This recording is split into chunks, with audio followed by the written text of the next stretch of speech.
To talk about today's verdict, we brought together a lively pair of longtime Detroiters who are known for their love of the city and their willingness to share their opinions.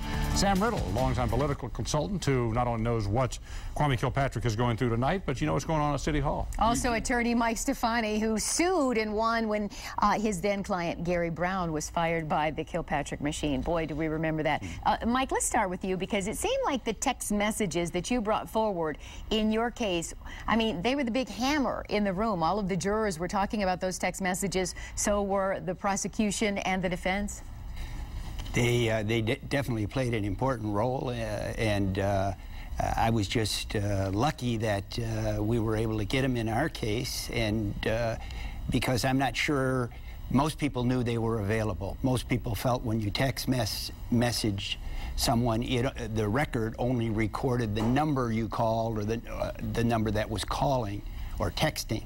But we found out it actually records the information verbatim. We'll get back to some of the how what you started continued through today. I wanted to ask Sam though. Barbara McQuaid said this is the 35th conviction out of this Kilpatrick administration at City Hall. Is there this whole corruption, this sense of entitlement at City Hall? Well, here's what occurs, okay? It's not as simple as a culture of corruption. It's worse than that. I call it a cesspool of corruption.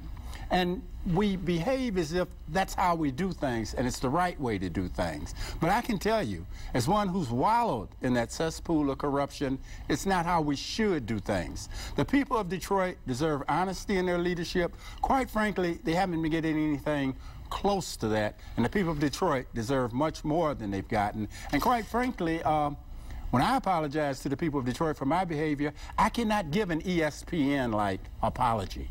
It's too serious for that. We were wallowing in it. We knew what we were doing, and we did not deviate from it because everyone around us was doing it. And it was the way we did things, the way we rolled, if you will, in Detroit. But there was also a lot of fear in Detroit. We know that you were part of the corruption. We know that you served time behind bars, and you're talking about it now. How were you lured into this culture of corruption in the city of Detroit? Was it just about the money? Was it just about benefiting? I don't even think, if you looked at the money that some of us actually dealt with, it wasn't really any large numbers. But what happens in this case, there were plenty of large numbers. I wasn't rolling in the Kilpatrick circle like that at all. As a matter of fact, on the fringes, not even inside is that. But the point I'm making is that there's a mentality, and it's just like a form of peer group political pressure, if you will. But you know, if we just did what our mothers and fathers taught us when we were younger, if we just chose right over wrong,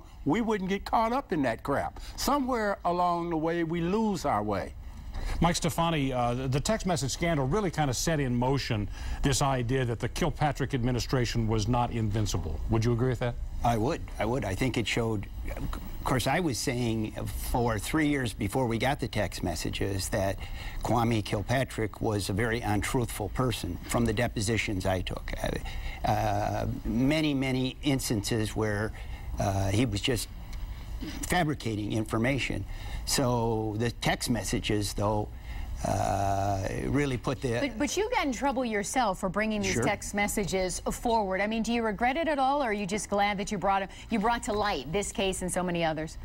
I don't regret. I regret that I maybe the way I did it, perhaps, and I got in trouble because I didn't serve a subpoena on the other side ahead of time.